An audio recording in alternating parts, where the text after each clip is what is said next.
अपनी शक्तियों का प्रकाश करते तो लगता है कोई त्रिभुवन में जिसकी रक्षा नहीं कर सकता, उसकी रक्षा के लिए मां भवानी दुर्गा अपना भयानक रूप धारण करके महिषासुर आदि दैत्यों का मर्दन करती है। प्रभु है उस रूप में, दूसरा नहीं है। उनकी सामर्थ्य कितनी है? दुर्गा कोटि अमित अरिमर्दन। हरि की सामर्थ्य कैसी? अमित दुर्गाओं जैसी। 1 करोड़ अरब नहीं, अमित दुर्गाओं जैसी दुष्टों का मर्दन करने की सामर्थ्य। अमित था नहीं कि कितनी सामर्थ्य है। एक दुर्गा रूप में जब हरि प्रकाशित होते हैं तो त्रिभुवन में कोई सामने खड़ा होने वाला नहीं होता। मां भवानी जिस समय अपने स्वरूप में आती, किसी की ताकत नहीं है। ये शुंभ निशुंभ इतने बलवान दैत्य थे, त्रिभुवन में कोई इनका बाल बांका भी नहीं कर सकता था। स्मरण किया समस्त देवताओं ने तो भगवान से ही शक्ति का प्रादुर्भाव हुआ। इतना सुंदर रूप मां भगवती का। शुंभ निशुंभ के पार्षद घूमते रहते थे, उन्होंने देखा, जाके बताया कि आपके महल में जितनी सुंदरियां उसकी दासी बनने योग्य भी नहीं, ऐसी सुंदरी का हमने दर्शन किया। बोले मेरा जाके परिचय बताओ। बोले ऐसा नहीं लगता कि आपके परिचय बताने से केवल आ जाएंगी। तो उनका अगर ऐसा नहीं तो केश कर्षण निर्धुता गौरवा मां गरिष्यते, उसके गौरव को धूल में मिलाते हुए बाल पकड़कर घसीट कर हमारे पास लाओ। मार्कंडेय पुराण। उनके पार्षद गए और बताया हमारे मालिक शुंभ निशुंभ है, उनका आदेश है कि आप महल में चलो और आदर सहित, अगर आप ऐसा ना करती हैं तो मैं आपका निरादर करते हुए बाल पकड़कर घसीटते हुए ले जाऊंगा। देवी जी ने मुस्कुरा दिया और कहा अपने मालिक से कह दो जाकर के कि हम उसी की आज्ञा पालन करती जो हम पर युद्ध में विजय प्राप्त कर ले। वो जाके बोले वो तो मतवाले, त्रिभुवन में कोई जोड़ ही नहीं था। आए और उद्दंडता पूर्वक वचन बोलने लगे। माता जी ने कहा तब तक बोल ले जब तक मैं मधु का पान कर रही हूं। बस ये पान करते ही तेरी जीवन लीला समाप्त हो जाएगी। ऐसा ही हुआ। जो ही पान करके सिंह पर सवार होकर गर्जना की, सारा का सारा अहंकार धूल दूषित हो गया, काट के फेंक दिया। ऐसी अनंत अमित दुर्गाओं जैसी सामर्थ्य हमारे प्रभु श्री हरि में, अमित दुर्गाओं जैसी, क्योंकि अनंत शक्तियों के स्वामी हैं। उनकी लीला में क्यों में अरे वो जब करुणा करते हैं, अपनी महिमा से उतरते हैं, तो भक्त जब ऐसे कर देता है तो डरप जाते हैं। माधवदास बाबा ने कहा नहीं चलना तुम्हें ब्रज में, हम तुम्हारी कहां तक सेवा देखेंगे, तुम्हें बाल भोग राजभोग। बाबा जी हैं, कभी मिला कभी यहीं रहो। वो बाबा आपके बिना नहीं रह सकते। दोबारा बोल नहीं पाए जगन्नाथ। ये सुन करके हृदय बलिहार होता है। ओ ऐसे सामर्थ्यशाली प्रभु अपने भक्त के प्रेम प्रणय पर भी कितना डरते हैं। ये भक्त नाच पड़ता है। ये कुतर्क की, संशय की वृत्ति यहां प्रवेश नहीं करती। दुर्गा कोटि अमित अरिमर्दन।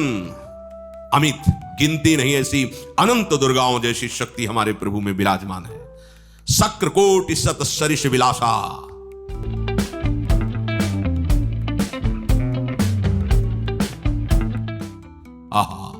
अरबों इंद्र जैसा विलास प्रभु में। अरबों, एक इंद्र त्रिभुवनपति है, अरबों इंद्र के समान प्रभु का ऐश्वर्य है। और नव शतकोटि अमित अवकाशा, जिसे एक आकाश के लिए गरुड़ जी से कह रहे हैं कि मच्छर से लेकर आप तक उड़ते हो पार पाए। बोले ऐसे अरबों आकाश के समान अवकाश है प्रभु में।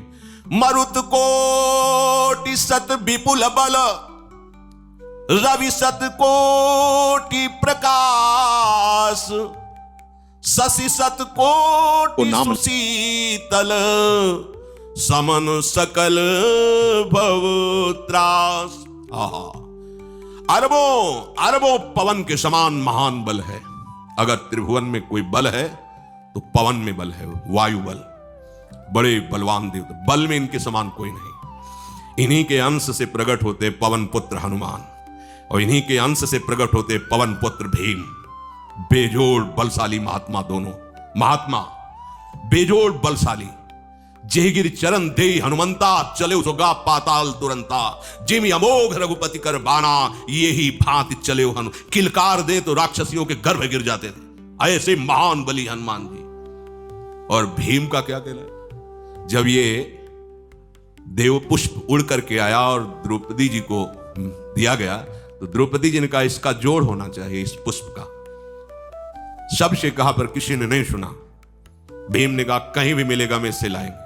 ऋषियों ने समझाया कि आगे मत बढ़ो, ये यक्षों की भूमि है, युद्ध हो जाएगा और तुम्हें तैयारी करनी है हस्तिनापुर के लिए, और तुम इधर, वो सब दिव्य हैं। पवन पुत्र हैं, किसकी माने। अपने वेग को बढ़ाया तो महाभारत में पढ़ के देख लो, इनके चलने के वेग से वृक्ष उखड़ उखड़ कर गिर रहे थे। ऐसे जब चल रहे थे तो चलने के वेग से वृक्ष उखड़ जाते थे भीम के। तो हनुमान जी ने सोचा किसी के समझाए तो समझेंगे नहीं, तो आगे पवन पुत्र ही बैठ गए, बूढ़े बानर का वेश लेकर, लंबी पूंछे से। मार्ग में मर्यादा है, किसी पशु को भी नहीं लांघना चाहिए। विवेकवान उपासक ऐसा नहीं कि कोई सो रहा है पशु भी आप उसे लांघ जाए, ऐसा नहीं। जो विवेक है, जो मर्यादा है, वैसे किसी सोते हुए को लांघना नहीं चाहिए। उन्होंने कहा है वृद्ध बानर, ये अपनी पूंछ हटा ले और मार्ग दे दे, इस समय मैं विशेष कार्य के लिए जा रहा हूं। तो उनका जब कही दिया है वृद्ध, तो आप समझ ही रहे होगे कि वृद्ध में क्या ताकत होती है। अब मेरी ताकत पूंछ हटाने की नहीं रह गई है, आपने तो वृद्ध ही कह दिया है, तो आप समझ रहे हो ना, आप पूंछ हटा लीजिए। कहा हमारी आज्ञा की अवहेलना करे, ऐसे उठी नहीं, दोनों हाथ लगाया, नहीं उठी, पूरी ताकत लगा दी। पवन पुत्र भीम की पूरी ताकत लग गई, पूछ जरा से भी नहीं। हाथ जोड़ के खड़े बोले हम समझ गए हमारे बड़े भ्राता आप हनुमान जी हैं, क्योंकि ऐसा कोई बानर सृष्टि में पैदा नहीं हुआ कि मैं उसकी पूंछ ला हिला सकूं, मैं समझ गया। तो मुस्कुराए और बैठ के बोले हमारी आज्ञा मानो, इस मार्ग में मत जाओ, ये देव मार्ग है, ऐसे ऐसे सिद्ध है कि आपका अपराध बन जाएगा, आप शाप से युक्त हो जाएंगे, इसलिए मैं आपको मना। बोले प्रभु जब आप कृपा करके आए हो तो हमें वो रूप दिखा दो जो लंका में आपने रूप दिखाया। बोले मत उस बात की चर्चा करो, रहने दो। बोले प्रभु एक बार देखना चाहता हूं कि मेरा बड़ा भाई कितना बलवान है। हनुमान जी ने कहा फिर देख लो। कनक भूधराकार शरीरा, समर भयंकर अति बल। कांप गए भीम जी, हाथ जोड़ बोले भैया माफ कीजिए। स्वर्णिम कांति, वो भयानक उनका रुद्र रूप, कांप गए भीम, कांप गए। वायु में अगर बल में देखा जाए तो सबसे ज्यादा वायु बलवान है। भगवान कैसे है? मरुत कोट सत विपुल बल, अरबों वायु जैसी महान ताकत हमारे प्रभु में है, संशय नहीं। वो अगर छोटी सी कार्य के लिए सहयोग लेते हैं, ए उठवा दो, ऐसा कर, भक्तों के साथ वो विनोद करते हैं, लीला करते हैं, नहीं उनमें बल कितना है। ऐसे पवन पुत्र हनुमान जिनके चरणों को ऐसे गोद में ले रहे। एक उपनिषद में चरित्र आता है कि असुरों पर विजय प्राप्त करने के कारण देवताओं को गर्व हो गया और सभा में नृत्य गान चल रहा था। भगवान जब किसी पे गर्व करते हुए देखते हैं तो उनको अच्छा नहीं लगता। फिर सृष्टि के विधान के प्रधान अधिकारी जब देवतागण और देवराज इंद्र और उन्मत्तता, विजयश्री में उन्मत्तता आ जाती है, तो भगवान ने एक यक्ष का रूप धारण किया और सभा के प्रधान द्वार पर दिखाई दिए। देवराज इंद्र ने कहा कि पता लगाओ ये कौन है, बिना आज्ञा के बिना सूचना के कैसे आ गया है, क्योंकि त्रिभुवन पति है ना। अग्नि देवता ने कहा मैं जाता हूं, पता लगा के आता हूं, क्योंकि किसी बलवान का परिचय पूछने के लिए निर्बल को नहीं भेजा जाता। अग्निदेव गए और कहा आप अपना परिचय दीजिए, कौन हो और यहां कैसे आए हो। तो उनका परिचय लेने के पहले हम आपका परिचय जानना चाहते हैं, आप कौन हो। तो उन्होंने कहा कि मैं अग्निदेव हूं, सामर्थ्य आपकी, त्रिभुवन को उपले की तरह भस्म कर सकता हूं। मैं समस्त प्राणियों के उदर में बैठकर अन्न और जल का पचाकर जीवन दान देता हूं, जीवन पोषण करता हूं। अच्छा, एक दिन का फेंका, हम तुम्हारी बात तभी प्रमाणित, ये उपनिषद की बात, हम तुम्हारी बात तभी प्रमाणित मानेंगे जब तुम इस तिनके को जला दोगे। कोई अग्नि देवता से तिनका जलाने की बात कहे, सहज में दृष्टि डाली, कुछ नहीं हुआ, पूरा पावर लगा दिया। यक्ष जी ने मुस्कुरा कर कहा तुम तो कहते थे पूरे त्रिभुवन को उपले की तरह जला दूंगा, अब गिरिवा झुकाई पहुंचे। देवराज इंद्र ने कहा कौन है। बोले असमर्थ रहा उनका परिचय जानने में, वायु देवता। आप अपना परिचय बताइए। आप अपना परिचय जो आए हो तो हमें पहले बताओ, तब हम अपना परिचय दें। तो उनका मैं महान देव वायु हूं, बल आपका, संपूर्ण जीवों का जीवन हूं। अगर मैं रुक जाऊं तो एक भी क्षण सृष्टि टिक नहीं सकती, क्योंकि सब वायु से जीवित है, और मैं पूरे ब्रह्मांडों को तिनके से उड़ा सकता हूं। ये तिनका है, उड़ाओ। पूरी ताकत लगा दी वायु देवता ने, तिनका नहीं उड़ा। ग्रीवा झुकाई, वापस चले गए। अब देवराज इंद्र उठे, जे ही नजदीक पहुंचे यक्ष अंतर्धान हो गए और देखा साक्षात ब्रह्म विद्या दूर से मूर्तिमान ब्रह्म, और डांट लगाई कि तुम उनसे संभाषण करने योग्य भी नहीं हो, क्योंकि तुम सबसे बड़े सिंहासन पर बैठे हो और अहंकार करते हो। तुम्हारे देवता सब सामर्थ्यहीन है, एक दिन का भी अग्नि नहीं जला सका, एक दिन का भी वायु नहीं उड़ा सका। अरे जिनकी शक्ति से शक्तिमान वो भगवान स्वयं आए हुए थे, कांप गए थे। अहंकार मत करो, जाओ, भगवान के बल से तुम विजयी हुए, देवताओं के बल से नहीं। देवताओं में जो शक्ति है वो उन्हीं के अंश से आई हुई है। अरबों वायु के समान महान बलशाली हमारे श्री हरि, अरबों सूर्यों के समान उनका प्रकाश, अरबों सूर्यों के समान प्रकाश, अरबों चंद्रमाओं के समान सुशीतलता, समस्त भयों और दुखों का नाश करने वाले प्रभु श्री हरि।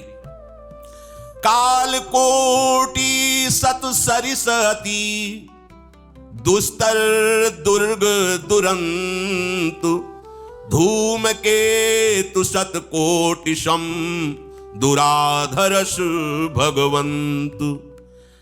अरबों कालों की सामर्थ्य, अरब नहीं अरबों कालों की सामर्थ्य भगवान एक काल अनंत ब्रह्मांडों में तांडव मचाए रखा है। अरबों काल अमित बलशाली, अत्यंत दुस्तर दुर्गम दुरांत, कौन? प्रभु श्री हरि।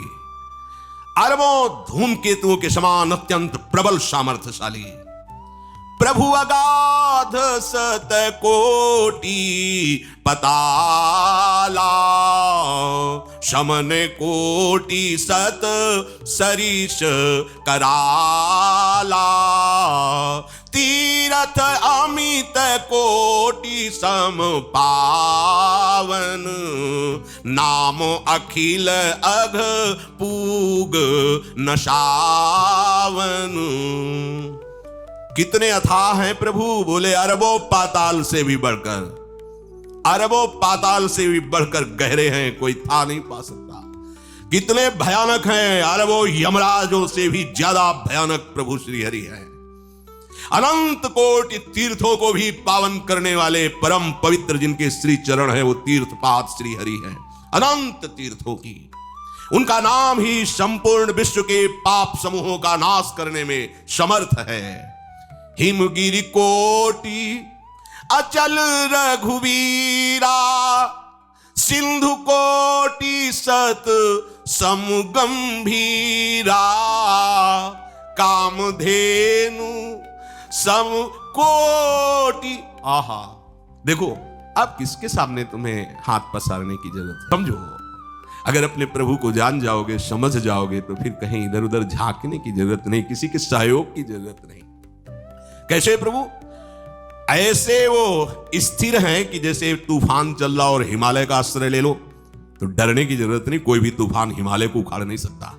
ऐसे ही कह रहे हैं अरबों हिमालयों जैसी स्थिरता प्रभु श्री हरि में है। अरबों समुद्रों के समान गंभीर है। कामधेनु सत कोटि समाना, सकल काम दायक भगवाना, सारद कोटि अमित चतुराई, विधि सत कोटि सृष्टि निपुणाई, विष्णु कोटि सम पालन करता, रुद्र कोटि सत सम संघरता।